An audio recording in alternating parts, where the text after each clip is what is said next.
روزے دار کے لیے کیا حکم ہے کہ پہلے تو نیت دل میں پاک ہو کہ نفع اور نقصان کا مالک کون ہے جی؟ اللہ ہے، اور محمد رسول اللہ کے علاوہ ہم بات کسی کی نہیں مانتے، تو جو رسول اللہ نے کہا ہے وہ روزے دار کرے گا انشاءاللہ تعالی۔ السلام علیکم ورحمۃ اللہ وبرکاتہ۔ امید ہے دوستو آپ سب حضرات خیر و عافیت سے ہوں گے۔ اللہ تعالیٰ آپ کو ہمیشہ سلامت رکھے۔ استقبال ہے آپ کا ہمارے اس چینل ایم قاسمی ریئیکٹ پر۔ دوستو ایک بار پھر سے میں آپ حضرات کے سامنے شاہی امام پنجاب مولانا عثمان لدھیانی صاحب کے ایک بہت ہی قیمتی بیان کو لے کر کے حاضر ہوں، اور وہ بیان ایسا ہے کہ اس بیان کو ہم سب کو ضرور سننا چاہیے۔ اس بیان کو سنے بغیر ہمارے لیے کوئی چارہ کار نہیں ہے۔ بہت ہی عمدہ بیان ہے اور بہت ہی ضروری بیان ہے۔ میں بھی سنتا ہوں، آپ بھی میرے ساتھ میں سنیے۔ 30 دن لگاتار روزہ کیوں رکھائے؟ پہلا روزہ، دوسرا، تیسرا، چوتھا، پانچواں، 30 دن روزے کیوں رکھائے؟ رسول اللہ چاہتے ہیں کہ یہ میری جو امت ہے، رسول اللہ چاہتے ہیں کہ یہ جو عبد الرحمن ہے، یہ جو محمد شفیع ہے، یہ جو محمد جنید ہے، یہ ان کو عادت پڑ جائے میرے دین کے مطابق چلنے کی، ان کو عادت پڑ جائے میٹھا بولنے کی، ان کو عادت پڑ جائے غریب کو اٹھانے کی، ان کو عادت پڑ جائے مسکین سے محبت سے پیش آنے کی، ان کو عادت پڑ جائے مسجد تک آنے کی، ان کو عادت پڑ جائے قرآن کی زیارت کی، ان کو عادت پڑ جائے ماں باپ کی اطاعت کی، ان کو عادت پڑ جائے لوگوں کے ساتھ صلہ رحمی کرنے کی۔ اس لیے 30 روزے لگاتار آپ سے رکھوا رہے ہیں کہ تم اچھے بندے بن جاؤ۔ کئیوں نے تو فارمیلٹی سمجھ رکھی ہے۔ فارمیلٹی میں اسلام میں کچھ نہیں ہے۔ اسلام دنیا کا وہ مذہب ہے جس کو رسول اللہ صلی اللہ علیہ وسلم نے اس طریقے سے آٹومیٹک چلایا ہے کہ جو لوگ اس سسٹم میں آ جائیں گے وہ عزت پائیں گے۔ العزت للہ ورسولہ والمؤمنین، جو اس سسٹم میں داخل ہو جائیں گے وہ عزت پائیں گے، ان کے گھر محفوظ ہوں گے، ان کی عزتیں محفوظ ہوں گی، دنیا داروں کے سامنے کرائیں گے کہ یہ مسلمان ہیں۔ لوگ کہتے ہیں جاؤ کسی غیر مسلم سے پوچھو، وہ کہے اچھا تو مسلمان ہے یار، تو جھوٹ نہیں بول سکتا ہے۔ آپ جھوٹ بول کے دیکھیں، سامنے والا کوئی ہندو بھائی ہو، سکھ بھائی ہو، عیسائی بھائی ہوتا ہے کہ شفیع بھائی یار تو مسلمان ہے، مسلمان تو جھوٹ نہیں بول سکتے نا۔ جو دین کے اندر رسول اللہ صلی اللہ علیہ وسلم نے اس کو ایسا بنایا ہے کہ دولت مند اس میں عزت نہیں پا سکتے۔ رسول اللہ نے اس دین کو ایسا بنایا ہے کہ کوئی بڑی برادری والا اس میں عزت نہیں پا سکتا ہے۔ رسول اللہ نے اس کو ایسا بنایا ہے کہ جو اس دین میں داخل ہوگا، جو دین میں تقوی اختیار کرے گا، جو دین کو اپنے مزاج میں لائے گا، جو دین کو اپنی آنکھوں میں لائے گا، جو دین کو اپنی زبان میں لائے گا، جو دین کو اپنے چہرے میں لائے گا، وہ آٹومیٹک اس دین کے اندر عزت دار ہو جائے گا۔ اب چاہے اس کی برادری کوئی بھی ہو، لوگ اس کو عزت کی نگاہ کے ساتھ دیکھنے لگ پڑیں گے۔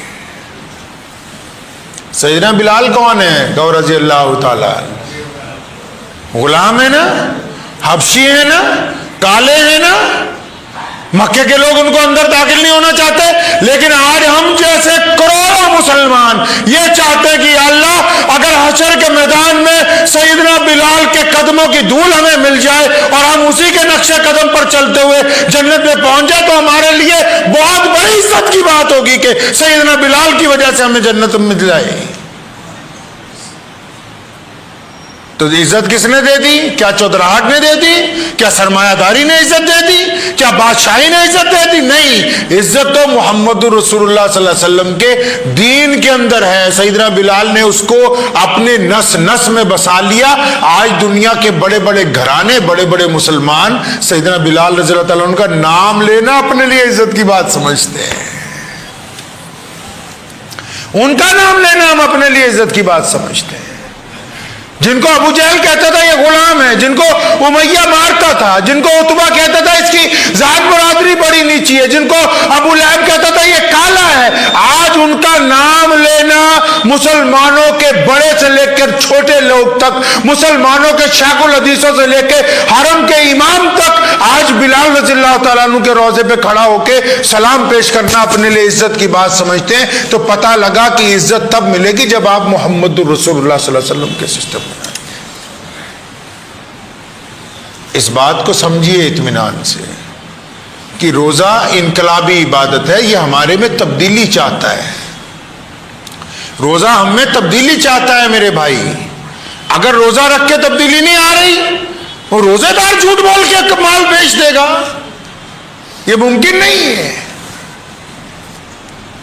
روزے دار کو خود سوچنا چاہیے کہ ہم کہاں کھڑے ہیں، کیا کر رہے ہیں، ہم کیا ہمارے لیے جائز ہے، کیا ہمارے لیے ناجائز ہے۔ اطمینان کے ساتھ آپ کے دروازے تک کوئی پہنچ گیا۔ محمد رسول اللہ رمضان جب شروع ہوتا تھا، امی عائشہ رضی اللہ تعالیٰ عنہ فرماتی ہیں کہ ہوا کم تیز چلتی تھی، محمد رسول اللہ اس سے زیادہ تیزی کے ساتھ لوگوں کو پیسے، لوگوں کو چیزیں، لوگوں کو کھانے پینے کی اشیاء بانٹتے تھے۔ فرمایا ہوا اتنی تیز نہیں چل سکتی جتنی تیزی سے محمد رسول اللہ صلی اللہ علیہ وسلم لوگوں سے فیاضی فرماتے تھے۔ روزے دار کے لیے کیا حکم ہے کہ پہلے تو نیت دل میں پاک ہو کہ نفع اور نقصان کا مالک کون ہے جی؟ اللہ ہے، اور محمد رسول اللہ کے علاوہ ہم بات کسی کی نہیں مانتے، تو جو رسول اللہ نے کہا ہے وہ روزہ دار کرے گا انشاءاللہ تعالی۔ اب روزہ رکھ کے کیا کرنا ہے؟ روزہ رکھ کے فجر کی نماز جماعت کے ساتھ ادا کرنی ہے۔ روزہ رکھ کے فجر کی نماز جماعت سے ادا کرنی ہے۔ نماز کے بعد قرآن پڑھنا ہے۔ قرآن جن کو نہیں پڑھنا آتا دوسرے کے پاس بیٹھ کے سننا ہے۔ جن کو سننے سنانے والے لوگ نہیں، بیٹھ کے تسبیح کرنی ہے اشراق کی نماز تک۔ اس کے بعد آپ اپنے بستر پر جا کے آرام کر سکتے ہیں۔ اور کیا کرنا ہے روزے دار کو؟ روزے دار کو ماں باپ کا کہنا ماننا ہے۔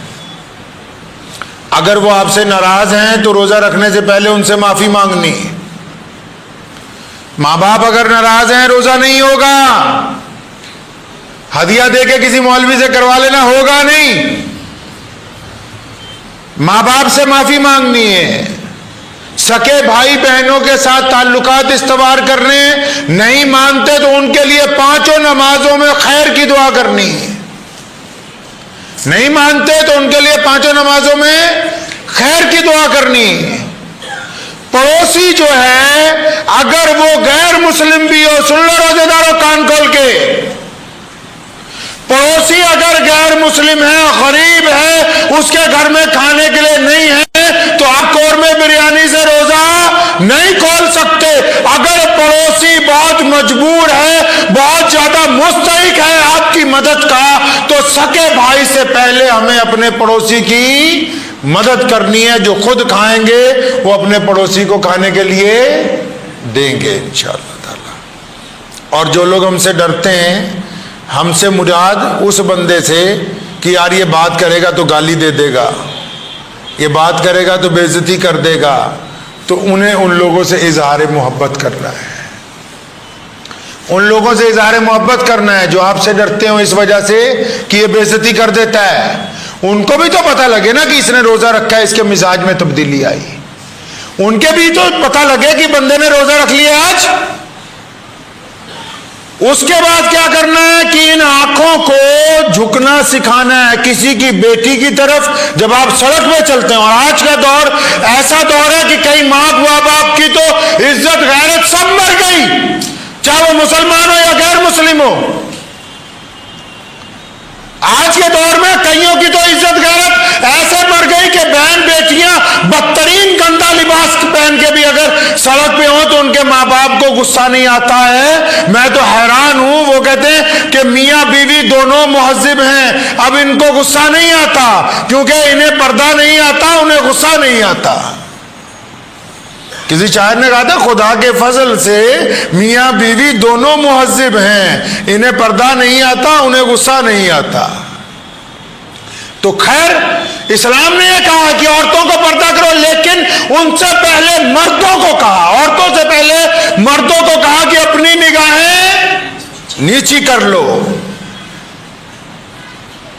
صرف عورتوں کے اوپر ذمہ داری نہیں ڈالی معاشرے کو پاک رکھنے کی، مردوں کو کہا اللہ تبارک و تعالیٰ نے رسول اللہ صلی اللہ علیہ وسلم کے ذریعے کہ یہ عورتیں جب لمبا چوڑا برقع پہنتی ہیں ان مردوں کو بھی بتا دو کہ اپنی نگاہیں نیچی کر لیں۔ تو روزے دار کے اوپر کیا ذمہ داری ہے کہ جب باہر سڑک پر نکلے تو آنکھوں سے زنا نہ کرے، روزہ ٹوٹ جائے گا۔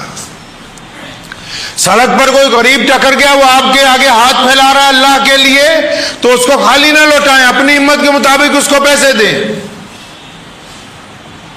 گھر والوں کے ساتھ روزہ رکھ کے ظلم نہ کریں، گھر والوں کے ساتھ روزہ رکھ کے جو سامنے آ جائے تو بعض اوقات اس کو شکر کے ساتھ کھائیں، صبر کے ساتھ کھائیں۔ محمد رسول اللہ صلی اللہ علیہ وسلم نے بعض اوقات 2 کھجوروں کے ساتھ سحری کی۔ حضور صلی اللہ علیہ وسلم کی سحری کے اور رمضان کے کچھ اور واقعات ہیں، آج وقت ہو گیا، اگلے جمعے انشاءاللہ تعالی اللہ نے چاہا تو آپ حضرات کے سامنے پیش کروں گا۔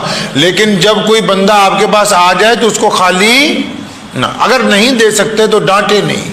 قرآن نے کہا ہے کہ یتیم کو مسکین کو ڈانٹو نہیں، اللہ نے فرمایا ہرگز مت ان کو ڈانٹنا، ان کو نہ ڈانٹیں۔ پھر اپنے مزاج کے اندر تبدیلی لائیں کہ یار میرے میں فلاں عادت گندی ہے، وہ میں چھوڑ دوں۔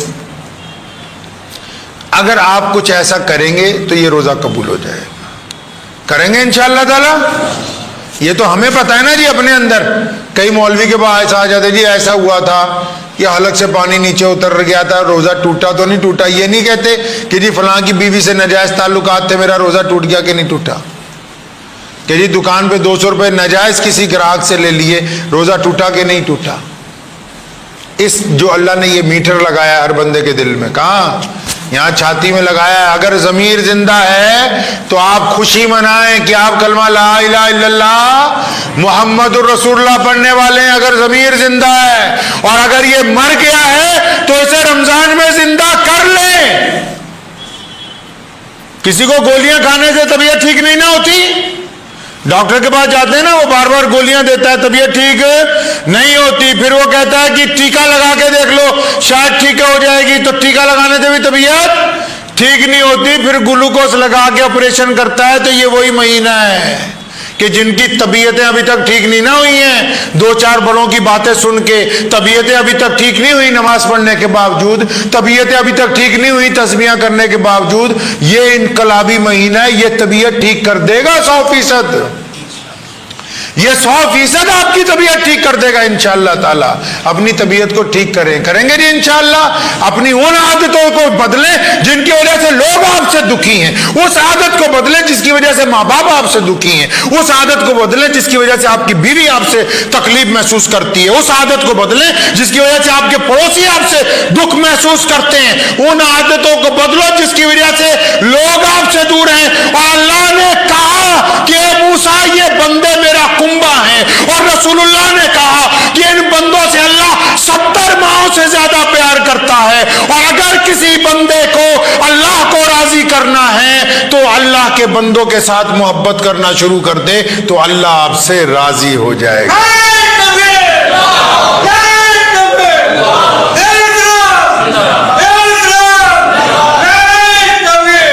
دعا کیجئے اللہ تعالیٰ ان باتوں پر مجھے بھی اور آپ سب کو بھی عمل کرنے کی توفیق عطا فرمائے۔